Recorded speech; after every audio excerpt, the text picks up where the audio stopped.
Olá, aqui é a Júlia Almeida, dentista e biomédica esteta. E durante a jornada Melhores Resultados Estéticos, eu estou te ensinando como que os exames laboratoriais, eles podem te ajudar a entregar melhores resultados estéticos. E nesse segundo episódio, eu vou te explicar sobre as oportunidades que você está perdendo exatamente agora por não entregar melhores resultados estéticos para os seus pacientes e assim alcançar o seu reconhecimento profissional, se tornando referência na sua área e alcançar definitivamente sua independência financeira. E mais, eu vou te ensinar mais um dos importantes exames que você pode solicitar ao seu paciente e começar a mudar a direção da sua carreira, pois assim você vai começar a entender como entregar melhores resultados estéticos, como fazer uma melhor avaliação e diminuir a sua insegurança quando for fazer procedimentos com medo de não dar o resultado esperado. E antes de iniciar a aula de hoje, eu gostaria de agradecer as mensagens que vocês me enviaram. Agradecer a vocês que assistem os meus conteúdos nas redes sociais, Instagram, YouTube, pelas mensagens de carinho. Apesar de eu não conseguir responder todas as mensagens, eu leio cada uma delas. E é exatamente isso que me incentiva a dar continuidade a esse trabalho que me motiva cada vez mais e fazer com que você entregue melhores resultados estéticos através de uma correta avaliação e interpretação dos exames laboratoriais.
No vídeo passado, eu te expliquei como que você pode entregar melhores resultados estéticos e com isso aumentar a sua credibilidade, ser uma autoridade, cobrar mais caro pelos seus serviços, ter mais dinheiro, ser um esteta de sucesso e com reconhecimento no mercado. Te mostrei duas situações onde a utilização dos exames laboratoriais me salvaram. O primeiro exemplo, eu não solicitei exames antes de realizar o procedimento e me dei mal, mas consegui reverter a situação a meu favor quando eu solicitei os exames e detectei várias disfunções metabólicas. Também te apresentei um outro caso meu, onde antes de iniciar qualquer procedimento, eu solicitei exames e constatei uma disfunção metabólica considerável. Inclusive, é o exame dessa paciente que nós vamos discutir hoje durante essa aula. Eu gostaria de chamar a sua atenção para os seguintes dados. Falha em procedimentos estéticos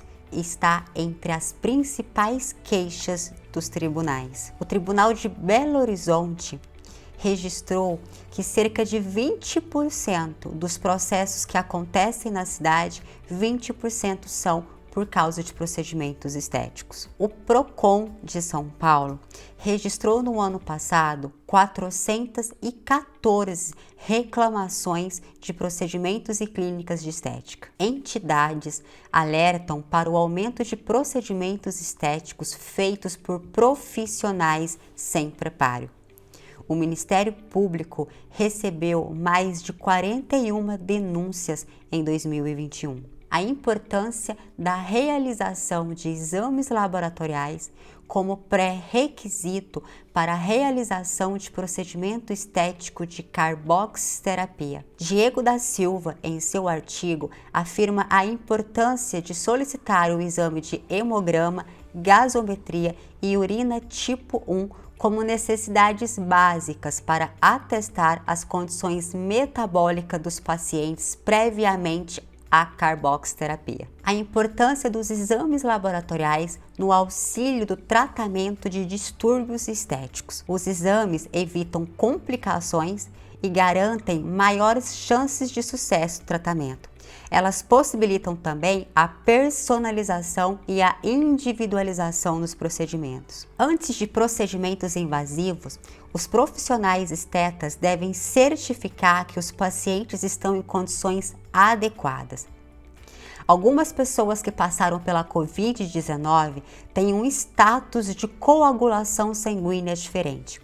Com esse exame, é possível evitar o risco de trombose. Eu trouxe esses dados pois eu queria te exemplificar sobre a importância dos exames laboratoriais e te alertar que esses problemas eles poderiam ter sido evitados se a pessoa avaliasse seus pacientes corretamente. Por que esses erros estão acontecendo? Porque a maioria dos profissionais estetas não aplicam os exames laboratoriais em suas avaliações. E isso diminui a concorrência, pois são pouquíssimos profissionais que dominam sobre esse assunto. Se você começar hoje a aplicar os exames laboratoriais em sua clínica, nos seus atendimentos, você vai melhorar os seus resultados de seus pacientes e, consequentemente, você vai aumentar a procura e, aumentando a demanda, você pode até cobrar mais caro pelos seus procedimentos. Enfim, está na hora de você começar a utilizar os exames laboratoriais em sua avaliação clínica. Então, chegou a hora mais esperada por você. Está preparada? Pega um papel e uma caneta, porque chegou a hora de você entender de uma vez por todas como o leucograma, um dos vários exames que eu solicito, vai te direcionar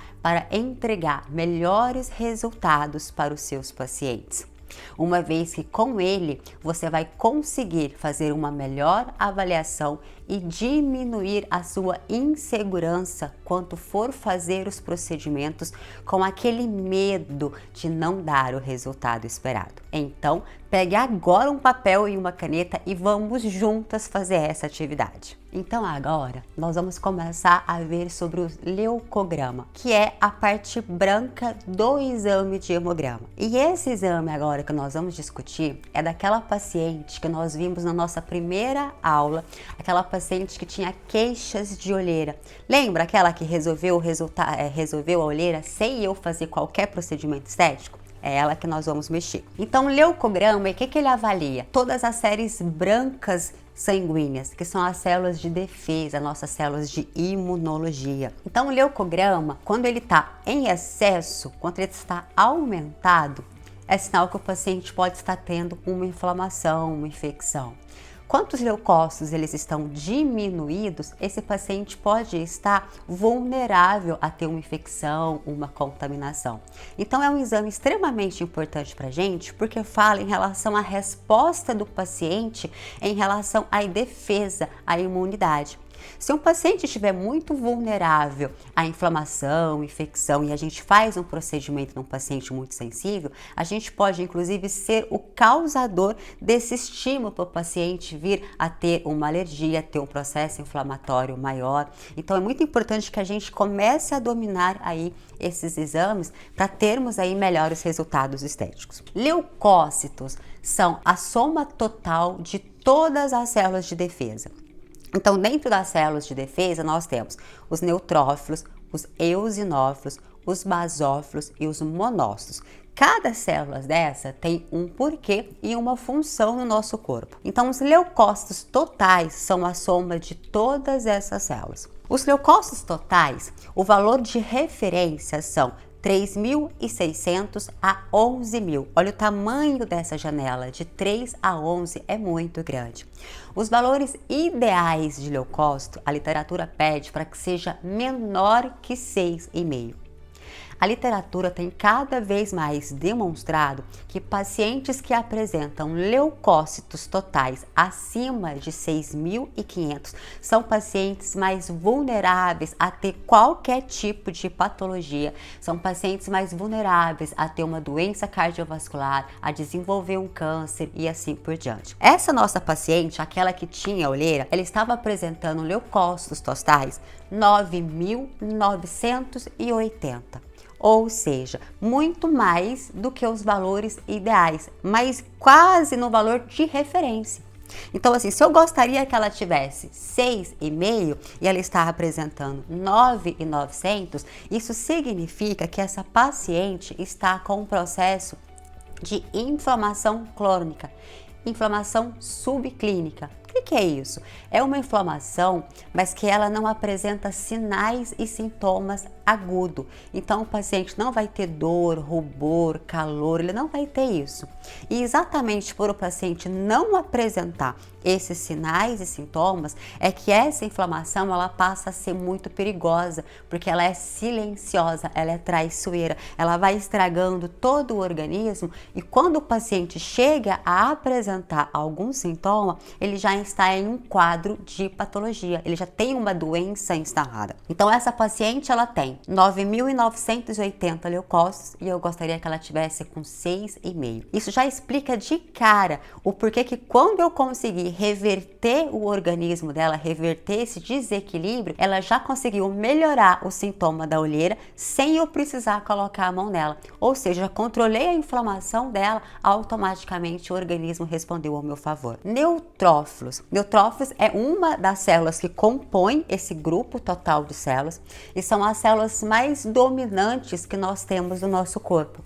Por quê? O universo ele está ciente que nós estamos muito mais com riscos de ser contaminados com bactérias do que com outras coisas. Então, o organismo, a natureza, sabendo disso, fez com que nós tivéssemos um maior número de neutrófilos. Em 2013, nós tivemos o Projeto Genoma e através desse estudo do Projeto Genoma, foi constatado que nós, seres humanos, temos muito mais bactérias do que células. Então, até o universo, sabendo disso, fez com que a gente fosse mais protegido por causa das bactérias. Por isso que nós temos, dentro dos leucócitos totais, um maior número de células que nos defende de bactéria, que são os neutrófilos. Os neutrófilos, os valores ideais dele é de 45 a 55%.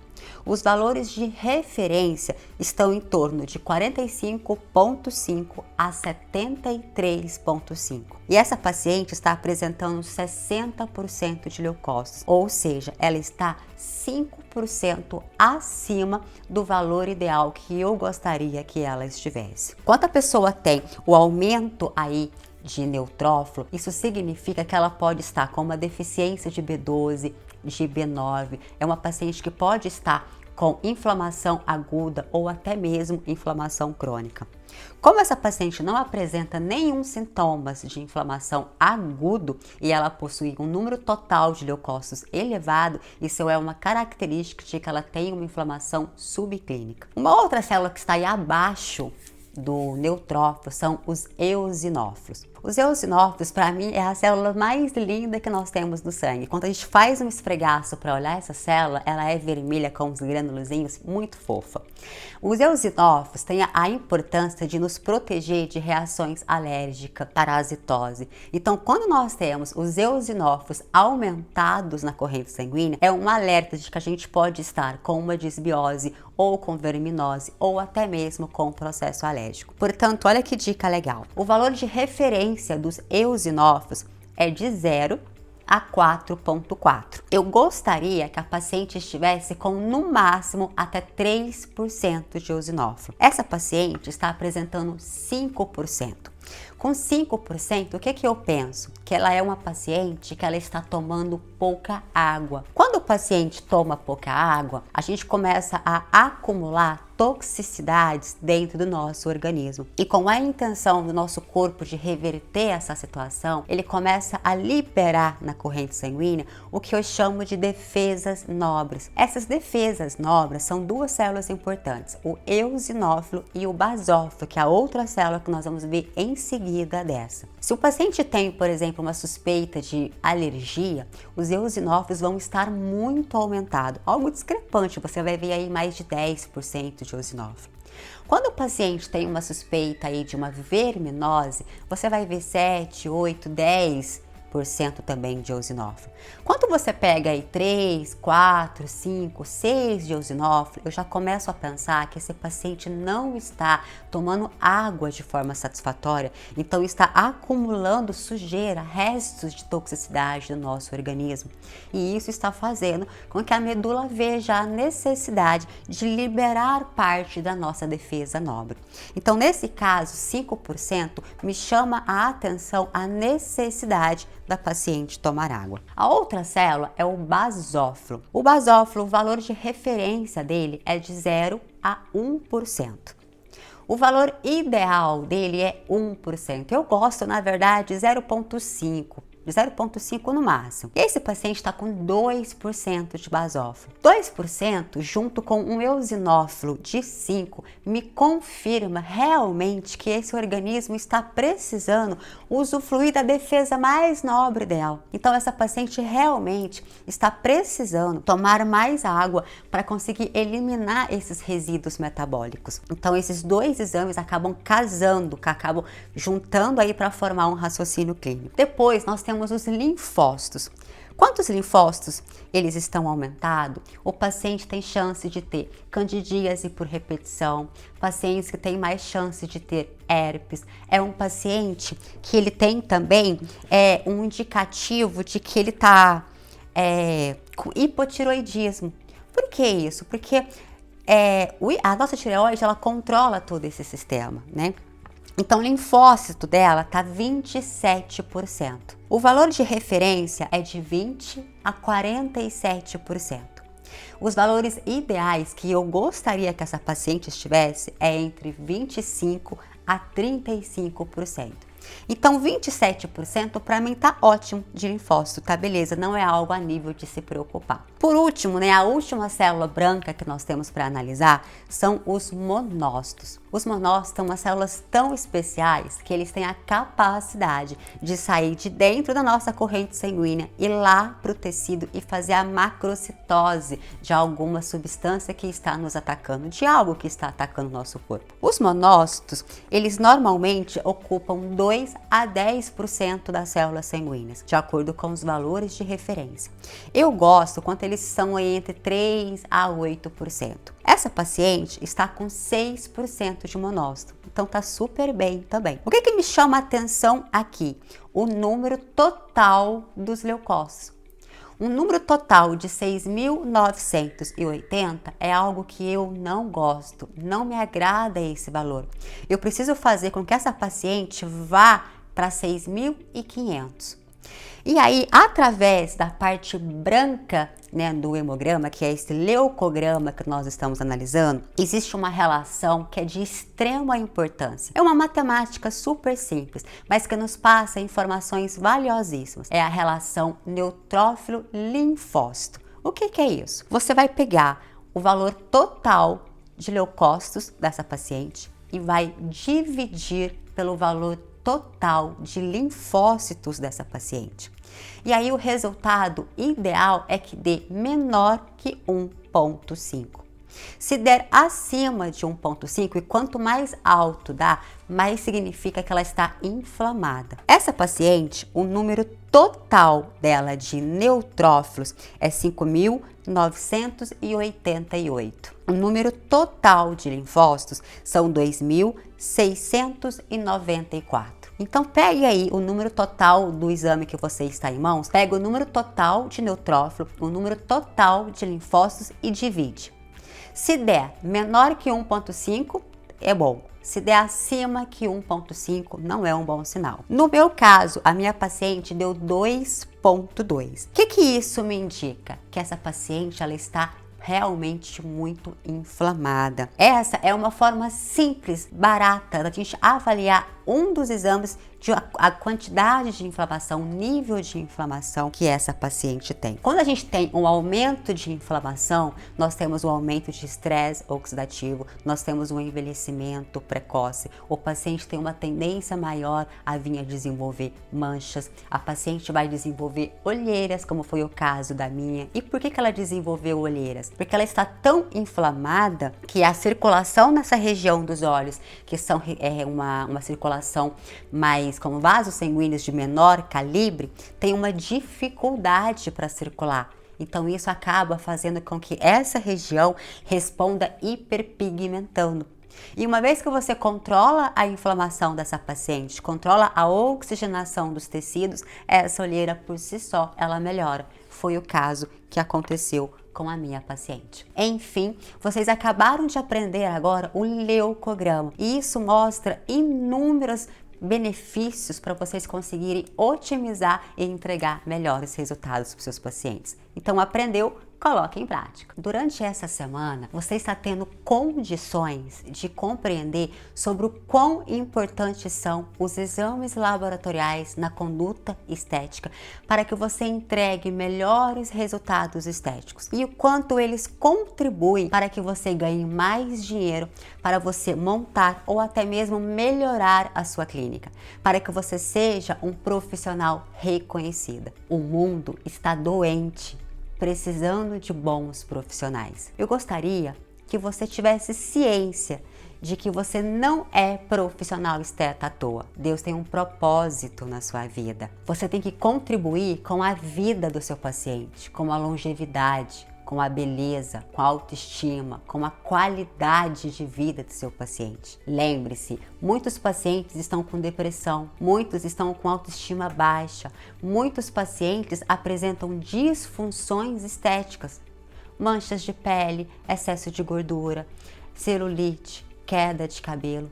Isso está cada vez mais comum. Se você quer ser um profissional de sucesso, com mais reconhecimento, destaque e dinheiro, você precisa resolver a causa que está originando tantas disfunções estéticas. E a questão é: você realmente quer captar mais pacientes? Quer ter mais dinheiro para reformar ou para construir sua clínica? Quer ser um profissional diferenciado? Quer ter destaque no mercado? Quer cobrar por preços justos pelos seus serviços e resolver uma vez por todas a questão de pacientes que não aderem aos tratamentos, que não colaboram com as suas orientações e que não fecham outros protocolos? Então está na hora de você avaliar as funções metabólicas de seu paciente para ser esse profissional completo que ele está procurando. Bem, eu poderia passar o dia falando sobre exames laboratoriais. Existem vários outros além do eritograma e do hemograma que você aprendeu aqui. Porém, o nosso tempo aqui é muito curto e eu não consigo passar todo o conteúdo, te explicar todos os detalhes. Caso você tenha compreendido sobre a importância e as oportunidades que a avaliação correta dos exames laboratoriais podem te proporcionar e quer se aprofundar nisso, eu tenho um curso online, Você no Topo. Avaliação e interpretação de exames laboratoriais voltados para a estética, mas toda a parte da suplementação de acordo com a ortomolecular. Mas não vamos falar sobre isso agora não. Na próxima aula, que será na próxima sexta-feira, que é a aula que eu julgo ser a mais importante, eu vou esclarecer as principais dúvidas que os estetas têm para exercer aí essa jornada. Você terá clareza de como os exames podem te ajudar a entregar melhores resultados estéticos. Gostaria que você fosse agora lá na comunidade e me contasse o que você achou dessa aula. Qual foi a sua grande sacada com esse conteúdo? E se você já está colocando em prática o que tem aprendido aqui. Não esquece de fazer o seu resumo para concorrer ao prêmio. E eu gostaria também de te convidar, né? Se você gosta aí desse tema, se você gosta de exames laboratoriais, saúde integrativa, orto, enfim, eu queria te convidar a me seguir aí nas minhas redes sociais, YouTube, Facebook, Instagram. Eu estou diariamente postando conteúdos relevantes sobre esses temas.